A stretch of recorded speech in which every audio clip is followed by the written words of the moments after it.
Today is Monday, January 23rd, 2012. My name is Ulla Merz and I'm here to interview John McKenzie, who was one of the driving forces behind establishing the Boulder County Farmers Market as we know it today. This interview is being recorded for the Maria Rogers Oral History Program as part of the collection Recording the History of the Boulder County Farmers Market. I have with me today Anne-Marie Poise, who is filming the interview. Welcome, John, and I'm so glad that you could take the time to come here today. Thanks for inviting me. I want to begin today by asking you to give us a short biographical sketch when and where you were born and how you got into farming. Okay, I was born in St. Joseph's Hospital in Denver in 1954. Both sides of my family are from Colorado. My dad's side, my great-grandfather on my dad's side came to Boulder County Colorado in 1866 and Boulder County in 1872, and my mom's side came to Colorado in about 1858. And so my great-grandfather purchased a farm north of town in 1893, and that's the farm I live on right now. And so I've been actively involved with farming my whole life, and have done it sometimes full-time, sometimes part-time. Right now I'm doing it part-time. So I've always had a passion for farming and agriculture and farmers and all that goes with it. So yeah, if you could tell me a little more, where is it located north of town? The farm is located, it's on Independence Road, 5163 Independence. It's off the diagonal, just north of the Boulder Airport. Oh, so that is actually very close to what's now the town or city limits. I'm right across the road from the city, essentially, yeah. So I'm, about 4 miles from the heart of Boulder, 3 miles from downtown. And how many acres do you have? It's 80 acres. How many? 80. 80? Yeah, the original farm was 480, and now it's 80. My father sold most of the farm off for greenbelt, open space, to the city. Oh, all right. And what is that area suited for growing? The part we kept is kind of along the little creek there, 4 Mile Canyon Creek, and it's kind of river bottom soil, so it's really good soil. Yeah. So it's a sandy loam type of soil, so it'll grow pretty much everything. All right. Yeah, I know in our vineyard we have sandy loam, and I very much appreciate it. It's the Colorado riverbed. Yes. So what is your personal connection and interest in farmers markets in general, if I may ask? Well, I've always been involved with local agricultural pursuits, and that would include local marketing. So at one time when I was growing a lot of vegetables, I would sell them locally.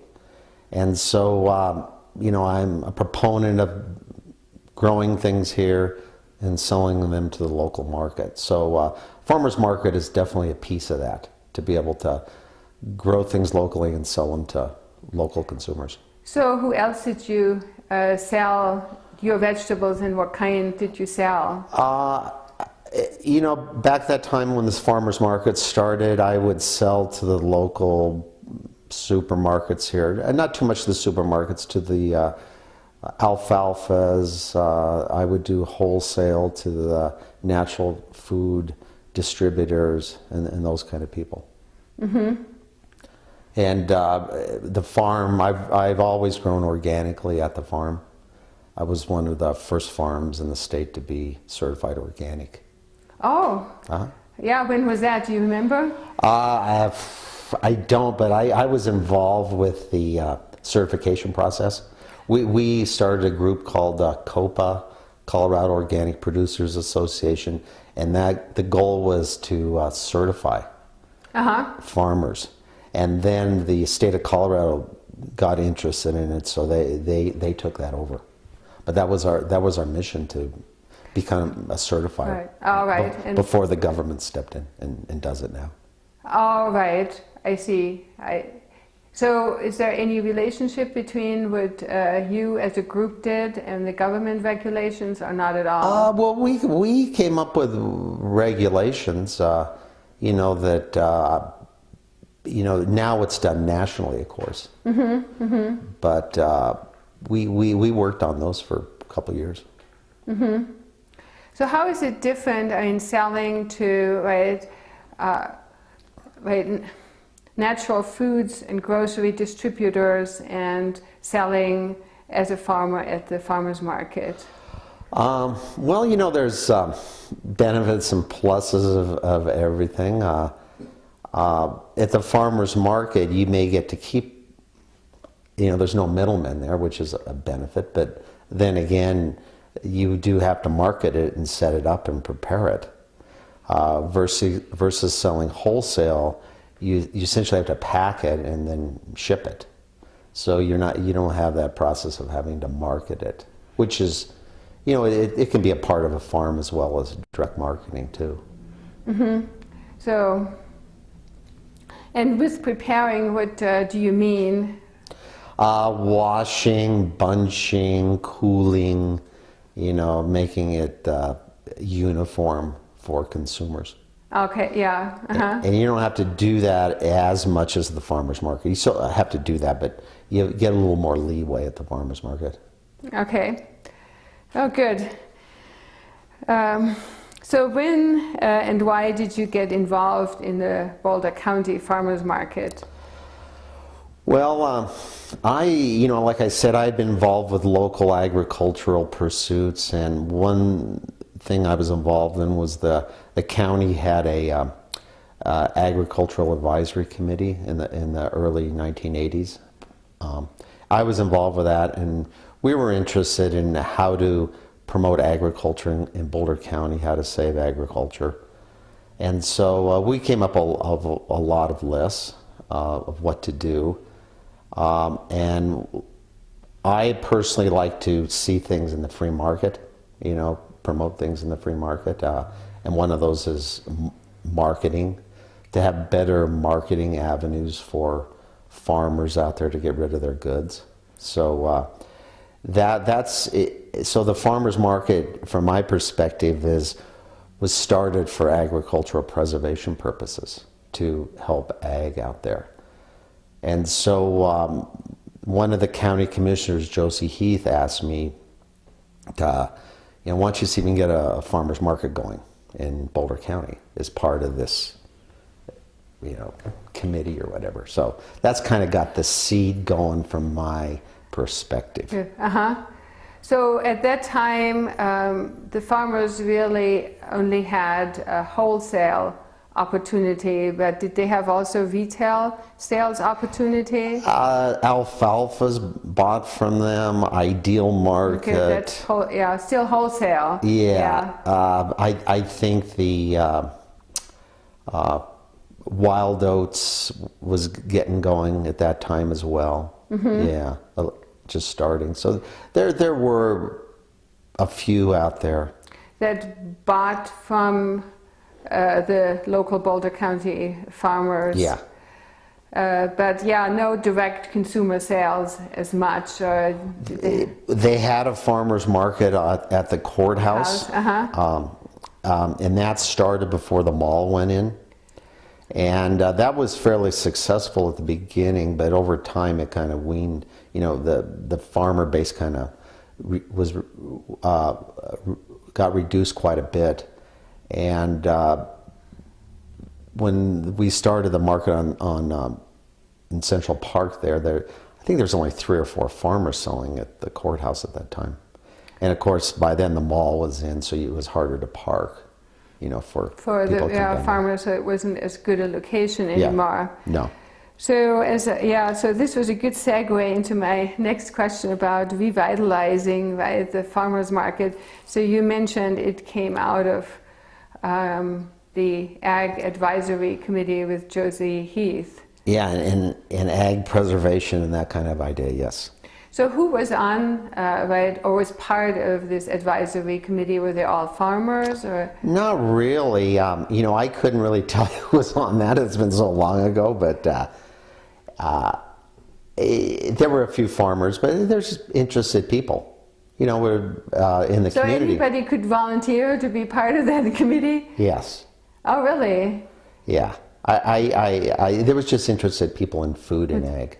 Oh, all right. Yeah. And how often did you meet? We might have met once a month or something. Oh, that's Yeah. fairly right. That Yeah. allows to move things forward. I've been trying to find the printout of, you know, our findings. It's not on my computer, but we gave there was a 3 or 4 or 5 page type of report that we gave to the commissioners. They probably have that. I know. Oh, looking into farmers markets in particular, or other avenues? Just other things to do too. Oh, all right. Yeah. So do you remember anything else? I do. It's like, you know, to make regulations in the county more compatible with farming activities, like allow small processing units, you know, for chickens and things if a farmer wanted to process their own chickens. Things like that. Right to farm type of legislation. You know, just make it a more conducive atmosphere for you to farm in the county. And so, yeah, with respect to processing, you mean then actually farmers could sell the chicken that can go into the pot just like you can buy it at the grocery store. Yeah. And in the county land use commission actually made some changes. Oh, all right. They did. They said, okay, we can make these changes. Yeah, so they did act. The county did act on some things in that. Because maybe I'll ask you one more question regarding farming. So was the makeup of farming at that time, right, prior to having the farmers market and the direct-to-consumer sales opportunity? So what kind of farming was done in Boulder County? At that time, there were a couple of big vegetable producers, Nishida and Tanaka at that time. They were really big operations in the county. What do you mean with big? I think Tanaka had a couple thousand acres of vegetables. 1,000? Wow. Yeah. And then people traditionally did, you know, corn and hay, probably predominantly hay. But at that time, there were very few market gardeners. There were very few people selling vegetables and fruits and flowers for the local consumers. Mm-hmm. Virtually nothing. And that was kind of hard to start the farmers market because there weren't any farmers here to come down to the farmers market from Boulder County. So very good. You led me into the next question. As I said, there were probably a whole bunch of issues to be investigated, right? When you first, right now you said, oh, we're going to have a farmer's market, right? But now what are some of the things you had to look into to get it started, and what were some of the subjects you had to address? Yeah. Well, like the thing I mentioned, the first thing was find some farmers to come down to the farmers market. And so we did quite a bit of detective work of calling people and finding people and asking them to join the market and commit to coming down to the market. So that necessitated going outside the county. So we went outside the county to Weld County and Larimer County and found farmers there that were willing to come down. And so right now those farmers from Weld and Larimer that were originally in the market are grandfathered in. So the market's predominantly now Boulder County people, but we have some people are grandfathered in, but also people from the west slope of the fruit as well. So so you achieved your goal of getting Boulder farmers to come and getting established and come to the Boulder market. So do you remember who did the legwork in finding all these farmers? I did a lot of it. The market was, that first year of the market, I was the president, first president of the market. It was kind of a half-time job for me to coordinate it. Because, you know, we needed the farmers there and the consumers there at the same time. If all the consumers show up and there's no farmers, they're not going to come back. If all the farmers show up and there's no consumers there, they're not going to come back. So the first day of the market, I think the first day of the markets, I think sales were a little over $1,000. And I think there might have been 11 farmers there. Oh, that's pretty good. I mean, to get started with 11 farmers is quite an accomplishment. So what did you sell at the market? I assume you were part of it as well as a farmer. I sold vegetables, flowers, dried beans. So yeah, that's why I brought down that first year. What kind of dried beans did you I had sell? about 8 different varieties. 8? Oh wow. You know, any pintos, black beans, red Mexicans, Swedish brown beans, Anasazis, and a few other ones. Because if I remember, I don't think anybody sells beans anymore at the market. Yeah, we sold a few I had some pinto beans for sale last season, but yeah, I used to have barrels of beans down there. Like a small barrel, bring 8 of those down there, roll them off the truck, and people really liked them. Oh, so and then actually that tells me you're still also in the market. You're still. I am, but for who knows how long. I'm doing other things, and so yeah. But so that's quite impressive too. I took a break. I see. I took a break, and I was working with some students from CU the last couple of years. So then they sold at the market. So I actually was down there, not this last season, but the season before, pretty much every day. It was a lot of fun. Great. Dealing with the customers, because I've always liked doing the retail, talking to the customers. So what are some, to get back to some, is that finding the farmers, right, was a challenge, and so you had to go out to Weld and Larimer. What were some of the other issues that you remember that had to be addressed? Well, one of the issues was to find a good location. And so we were working with one of the assistant city managers at that time. His name was Steve Hall. And we got together with him and also the county offices also.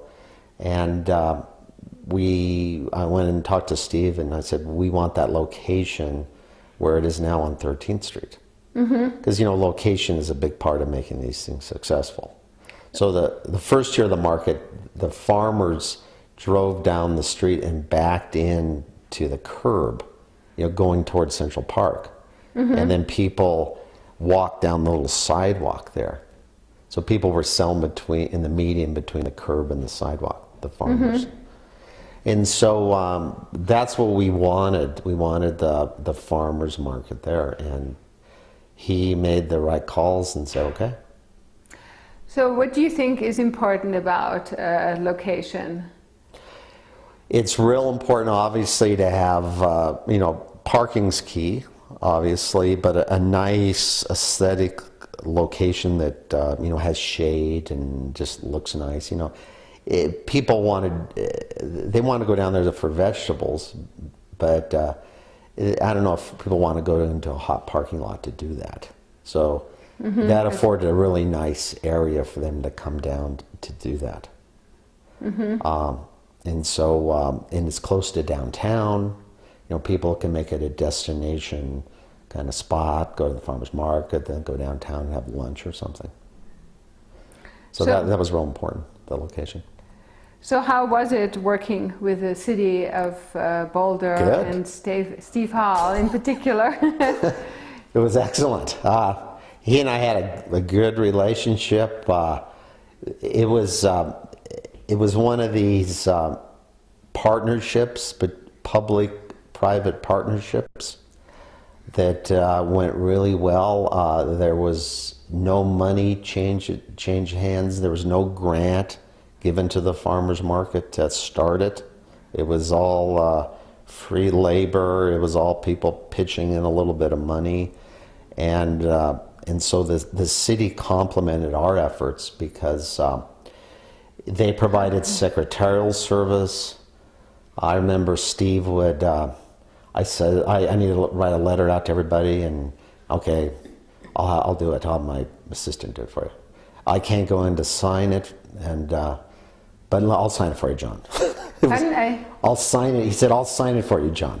You know, it was, and they mailed it. You know, it was great. So we actually met as a board at the in the city manager's office. They call it the fishbowl there. And for the first couple years, we did our membership meetings in the city council chambers. Oh, right, on Broadway. Yeah. Right, in the building off Broadway. Yeah. I remember I asked Steve, should we get insurance for the market? And he goes, nah, don't worry about it. So there was only 2 people at that time, city events, that they didn't require insurance. We were one, and the tightrope walker at the mall. Yeah, Evan from Heaven, right? Yeah, he didn't have to. He wasn't required to have it for some reason. One of them wasn't. And so that worked out really well. It was there was no contract, nothing. We just set up. I remember we made an impact on the grass because there was a lot of people coming down there, and head of parks called the city manager's office, said they're ruining my grass down there. So Steve called him back and said, well, don't you want people to come down to the parks? I mean, they're using your parks now. Isn't that the goal of the parks? So. Oh yeah, that's a very kind response, right? Yeah. So that helped quite a bit. The county, the county of Boulder helped us with printing, flyers, and some design work. Yeah. Oh, all right. Yeah. So everybody kind of pitched in just to make it work. Though it was right on city property, but the county and the commissioners stayed involved then and kind of. Absolutely. And another group, we had a group of students from the CU's president's leadership class. That's a group up there that they're on a scholarship, but they have to do like a project. And so we had 3 or 4 students help start the market as well. So they did research on other markets and helped us put that together. So they were real helpful to get it going. So they were another player in getting it going. So do you remember any of the results they had from the research, whether they were implemented? You know, I have their notebook at home. Before I came over here, I was looking through my files, but I have their notebook that they prepared for us, which I should, give to the museum. Oh, right. I have a file of stuff from the first year of the market. I have my notes from the first organizational meeting we had at the market, getting people interested. Yeah. So I'll find that and give those to the Carnegie. Oh, I really appreciate it. I don't need it. So, what was your role in the early days, establishing it? I guess, which year was that? 87. 87. Well, I'm a product of CU Law School. So I was an attorney then as well. So I did the articles of incorporation, the bylaws. So I did those for the market, and then in doing so came up with the purposes or the mission statement of the market, and that was to provide an outlet for people to sell things and promote local and Colorado agricultural products and that kind of thing. And one thing that I was interested in is having the market kind of help promote other organizations interested in ag. Oh, So okay. in the articles, I guess they haven't changed, but it's kind of used, if there's other ag groups out there or groups interested in food, to use what profits the market generates to help those groups. So I was interested in that. And I also set it up with the possibility of it becoming a nonprofit. Well, it is a nonprofit, but to be a tax-exempt 501c3. So I put language into Oh, it wasn't right from the beginning. It's never been a 501c3. It's a nonprofit, Profit. which means there's no shareholders in the market. No one really owns the market. There's members. Mm-hmm. And so, like, if the market were to dissolve tomorrow and they had to distribute the money, that would have to go to a nonprofit group. It had not back to the members, No. but to a nonprofit group. No, so the members really don't own that market. I didn't. That's interesting. We could have set it up as a co-op, where the members did own the market, but we set it up as a 501c3 with the potential for a 501c3. All right. So what's the difference between a co-op and a nonprofit? Okay, a co-op, what you would do is you would own the part of the co-op, a share. All right. And they give what's called patronage. So if let's say you sell things at the market, you would be credited that towards your ownership, of the market. So the more you sell, the more you would own of the market. Oh, okay. You could set it up like that, so you would get, stock in the farmer's market. Mm-hmm.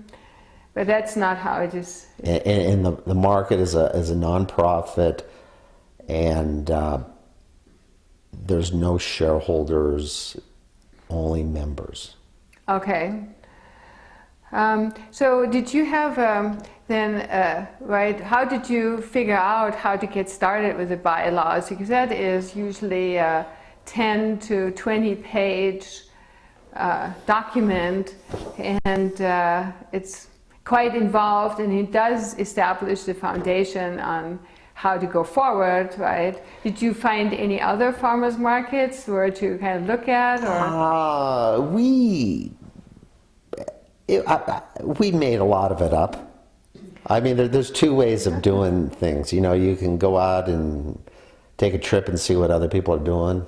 Mm-hmm. Or you can just make it up.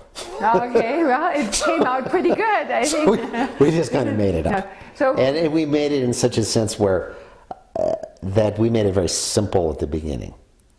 Uh-huh. And then you can add more rules and regs on if you need them. So it was fairly simple and seamless at the beginning as far as rules and regs. We kind of knew what we wanted, the basics, but over time, problems develop, and you have to add another layer on of rules and regs. Was it easy for all the people who were involved to come to an agreement what should be in the rules and regs, or? Pretty much. Yeah. I think our core group, we worked well together. Uh-huh. Yeah, it was fairly easy to do that, I think. And what did the group think was one of the more important pillars then of that document, right? The bylaws, as it's called. Yeah. Well, we obviously talked about the fee structure. We wanted to be inclusive for members to come and sell. So if some kid had a backyard garden and wanted to show up and sell, set up and do that. So we made it easy for people to come there and sell, and try to promote that. And so the fee structure, we wanted to make it so it was minimal. Mm-hmm. So when the market started, there was no paid staff at all. The market started with a budget less than $1,000. Wow. We did buy insurance, even though the city didn't want it. We bought insurance. There was stationery. There was a couple filing fees. you know, some printing costs. I actually have the first financial statement of the market. It's less than $1,000 of expenses? yeah, and people, the members, we didn't, before we had a bank account, we actually, you know, some of us throw some money in and, you know, fronted some expenses. And then we got paid back. We didn't have to pay fees for a while. Oh, uh-huh. Yeah, for the first Oh, year. how this, right, Yeah. right, yeah. Uh-huh. So it worked out well, you know, putting it together. You know, with the first day of the market, I said 11 people showed up. It was over $1,000 of sales. And the first year of the market, we sold about $72,000 worth of products. Mm-hmm. Next year it was about 150. Well, that is astronomical Yeah. growth, right? And then it's, what, over $2 million now of farm products. Yeah, it's quite impressive. So what, if you remember, right, what were some of the expectations the farmers had from the market, and what expectations did you have from the market? Yeah. Well, you know, I put a lot of effort in the market, but I wasn't sure it was going to work. You know, because there had been other markets there. The one on 13th Street was languishing, and there had been another market that was started the year before we did the one on 13th Street. It was actually on the rooftop of the RTD building. And it was not a good location. Oh, which RTD building? The RTD parking lot there on, you know, where the bus station is? Oh, on Canyon? Yeah. Oh, all right. Walnut, Yeah. 14th Street? Yes. And so, you know, starting a farmer's market is more than calling up some farmers and starting a market. I mean, you got to plan it out a bit. So I was pleased it went, but I wouldn't have bet my life on it.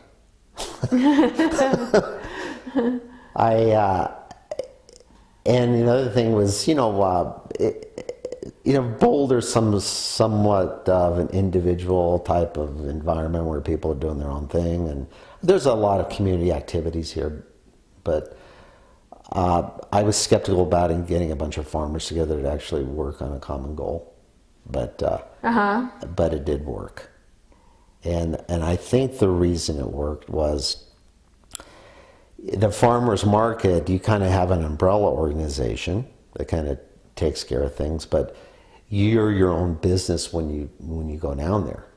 So you're not really dealing with other farmers in a business sense. You have your stand, you show up, you sell your product, and you go home.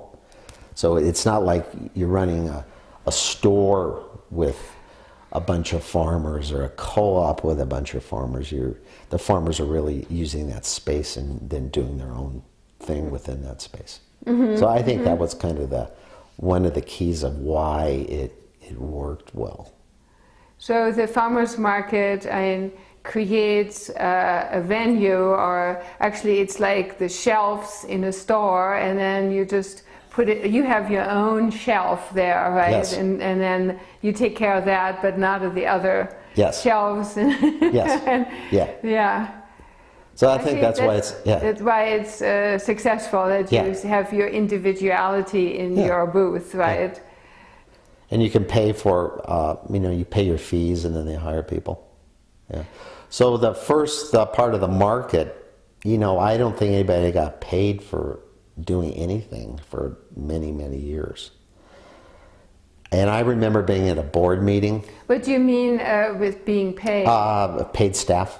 Oh, right, yes. Mm-hmm. I remember being at a board meeting. This is like 5-6 years into the market.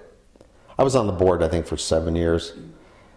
And I remember saying, we need a plan for this market. We're going to have to hire an executive director someday and pay him $40,000 a year to run this market. And everybody thought I was crazy. I was like, that's the stupidest thing I've ever heard, John. What do you mean we're going to hire a professional staff to do this market? And of course, now the market has, quite an infrastructure to run it. Yeah, correct. executive yes. director, and Uh-huh. bookkeeper, and all kinds of people, which it needs. So what I wanted to see with the farmers market was to see that it was sustainable, to see that it had some longevity. And so that was one of my goals in doing this. And to do that, you have to set up a proper business organization and bylaws, articles, and rules and regs, and just set it up so it has that chance of sustainability, longevity, which it's had. Yes, right. So then the board, you said you were on the board. How many people? 7 years. Yeah, how many people were on the board at the time? I think we started out with 9, and I think it's grown from there, but I think it was 9 was the original board. And well, then I assume that the bylaws spelled out the responsibilities of the board. Is that, Yeah. And so what were they? Well, we had 4 officers, president, vice president, secretary, treasurer.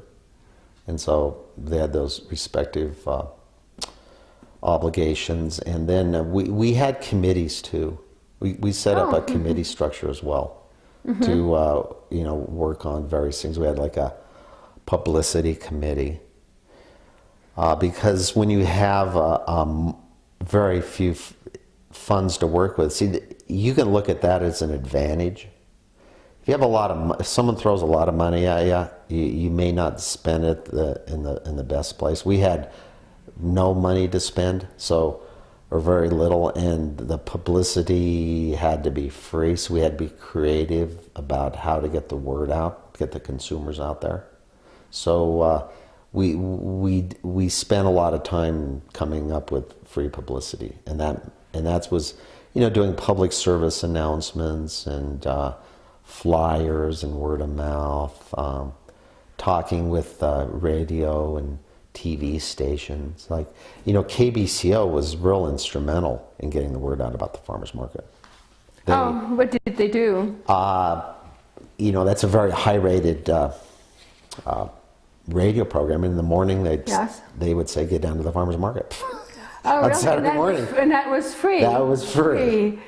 John Ellis had a lot to do with that, because John Ellis was one of the founders, and he would go down there and bribe them with vegetables on a regular basis.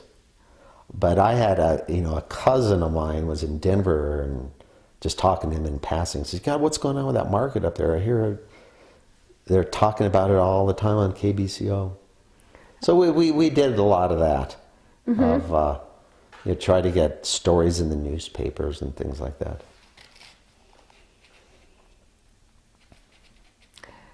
So you mentioned the mission, right? That was also stated in the bylaws to start with. And articles of incorporation. Mission, yeah. Oh, right. So I may mix these things Okay. up.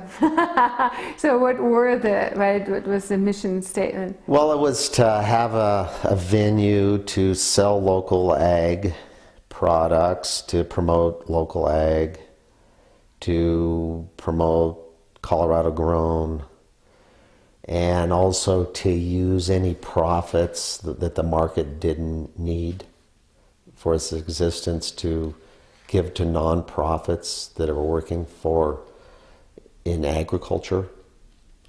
So we kind of wanted, at least I wanted the market to be kind of a place where it could, breed off other agricultural activities. And in a sense, it did a few of those. A group of us started this, a co-op, a marketing co-op. A couple years later, we called it the Colorado Organic Growers Co-Operative. So we did run a co-op for a few years, and we ended up disbanding it because we kind of had to run it as partners and shareholders versus the market. Right, just being I see. Yeah, see. So, and then the good thing about the market is it's a good way for the farmers to connect. On Saturday, to go down there and say, trade techniques, stories, help one another out. So it's been good in that sense. Because otherwise, you know, a lot of people don't talk to one another. I run this organization. It's called DARC, a Ditch and Reservoir Company Alliance, and we're an association of ditch and reservoir companies along the state. Mm-hmm. And you know, a lot of these entities don't talk to one another, even though they just don't. And so this is a good avenue to do that. Yeah, right. So I see that point, because there's always time at the beginning of the market, right, to kind of visit, right? Yeah. So walk around. Yeah. And so to get to know each other, and so usually you're stuck on your farm. Yes, exactly. And you're too busy to go out and meet other farmers, and you're not that close together necessarily, right? Yeah. And may even not know, right, that you're around. Yes. So, very good. So actually also something I had wanted to talk about, because that's kind of how I met you going to the annual meetings, is that you always presented the statistics of the market, right? Yeah. And so how did you get that job? I volunteered.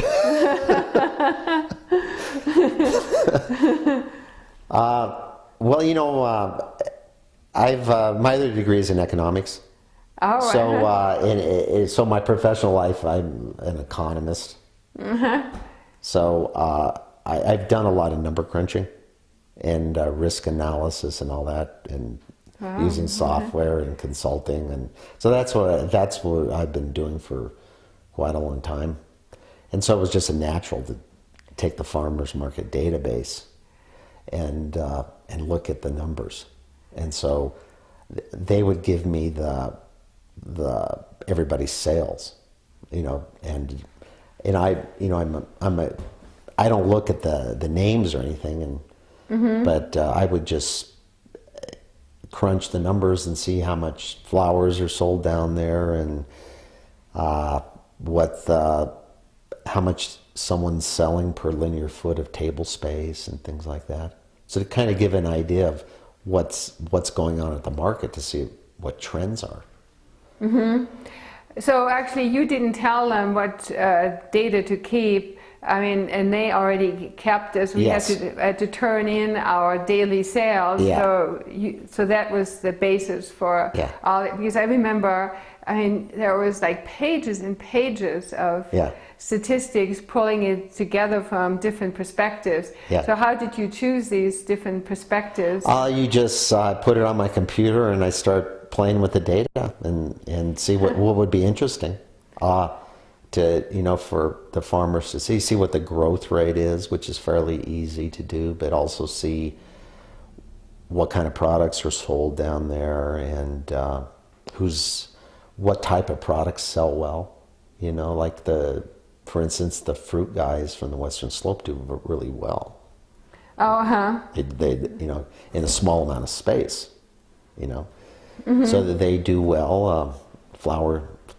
Flower people. So you know, at the beginning of the market, it was predominantly vegetables, you know, and over time it's gone to, you know, some more flowers and more crafts and things like that. I haven't done this in the last 5 years for the market, or maybe even longer. Probably maybe 10 years. I haven't done it in the last 10 years. So, but I'd be happy to do it. I would also, it'd be kind of fun to traditionally the busiest day down there is the first part of September. Oh, really? I didn't know that. Where do you think that is? Probably the students getting back. Because you know, you just have 20,000 more people in the town, and also at that time, there's more product coming on as well.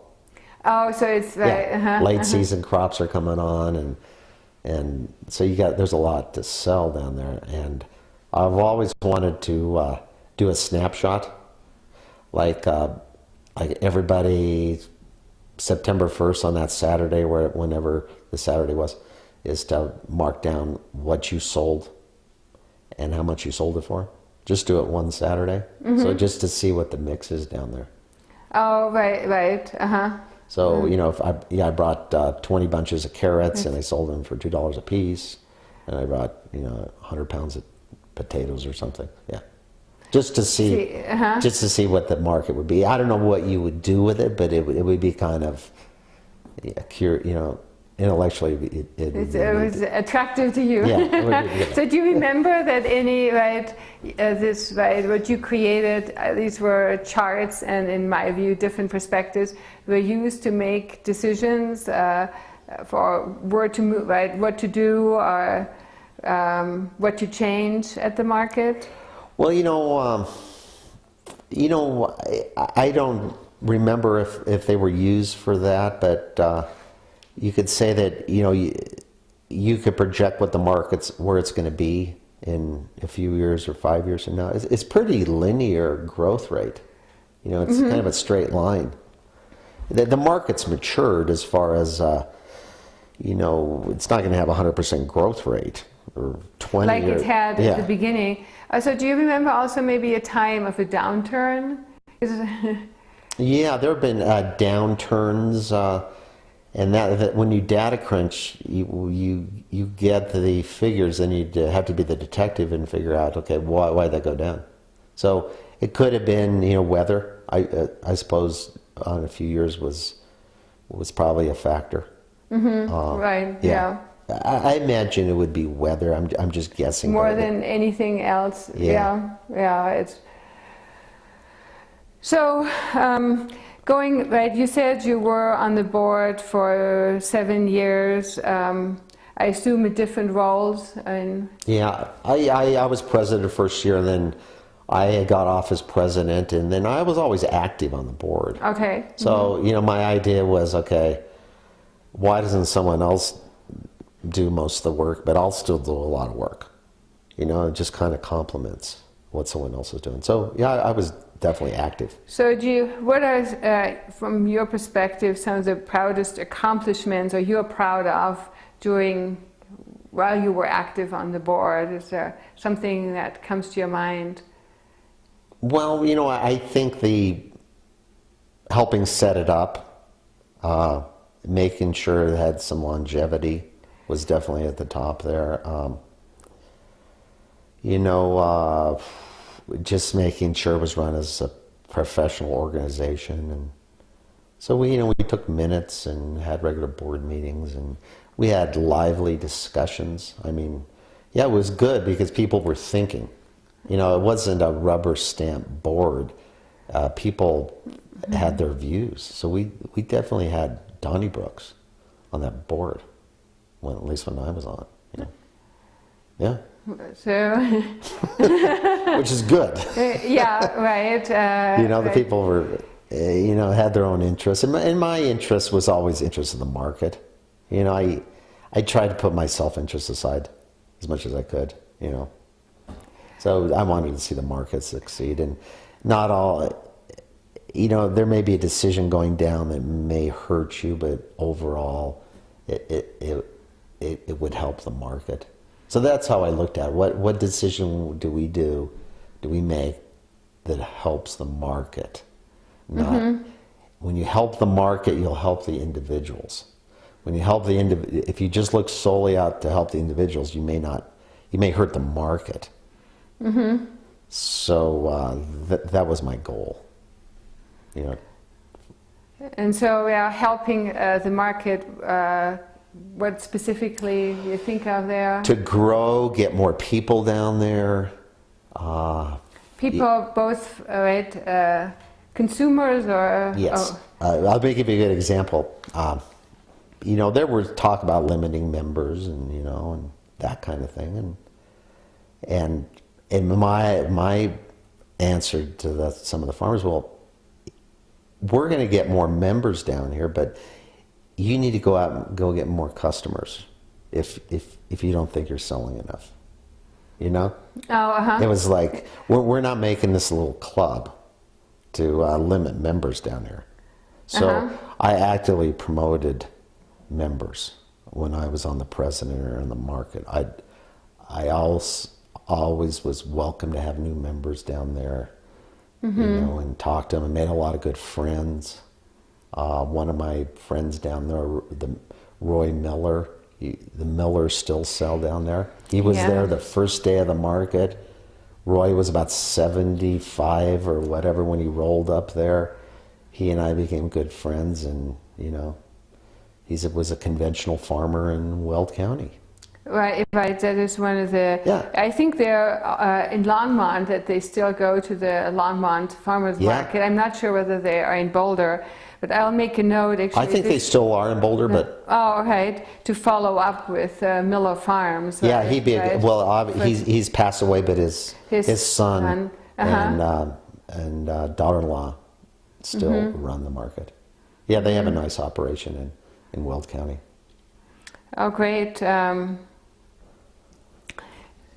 So I think I'm getting close to the end of my my questions, but then I have one more about what you think are some of the important factors to make the Boulder County Farmers Market successful.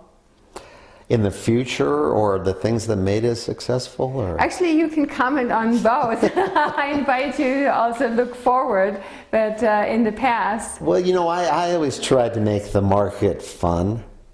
You know, when I was the first president and also on the board, you know, I went out and glad-handed people. I just, you know, like to talk to people and see how they're doing, and made them feel welcome and inclusive, and tried to make the rules and regs as less onerous as they had to be, so people would have a fun time going down there. And then also getting the customer base down there was big, you know, to promote that. So, you know, as far as the future, people really love the market. I went to a dinner party 3 or 4 years ago, and these people were talking about the market. You know, they just, and then they knew all this stuff about it. It was like, and I go, how do you know this stuff? They were just customers. Oh, you know, like they knew who was the manager and who was the past manager, and this happened. And they just go down there, they meet down there. Groups of people meet down there on Saturday just to hang out. And it was amazing. So I told them I was, you know, one of the founders, and I couldn't believe all the information they knew about the market. Yeah, it was a big part. Yeah, that's really surprising. Nowadays, right, you can find out the market managers, the guy in the orange baseball hat, and in the past, Sally mentioned she was wearing overalls so that people would know that she's the market manager. So what are some of the fondest memories for you about the market, or what is it that personally you like about the market outside of the business side of it?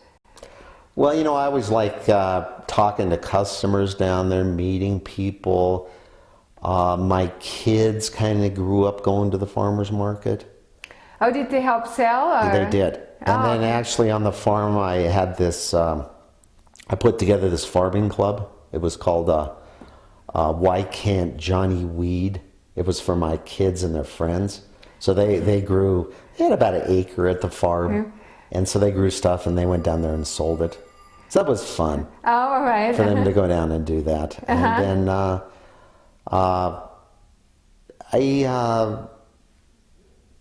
you know, one time Roy and I went to Roy Miller. They had this junket to Reno, Nevada, where you show up at the airport and you show them $300, and then you get to go on the plane for free. You know, it's a free. But if you show up with $300, you're going to gamble it. So we went to. It wasn't Reno, it was Elko. So we went there. Roy and I went there, and it comes back that night, and we were in the bar having a drink, and we look around and go, where's all our people we came with? And then the plane had left like 2 hours earlier. We had completely spaced on the plane, so we were stuck there that night. And luckily, there was another charter going the next day to Colorado Springs. So we got on that and came back. So that was kind of fun. It was just, I had a good time with people. You know, making friends and hanging out with people. It's a good therapy. It's really good therapy to go down there and sell. People like to do it too, you know. Yeah. So, is there anything else, right, that comes to your mind that we haven't covered and you want to add? I can't think of anything, but I'm sure there's something. But but anyway, well, thank you. Thank you so much for coming, and I really appreciate that you participate in the interview. Yeah, and good luck with the project. Thank you.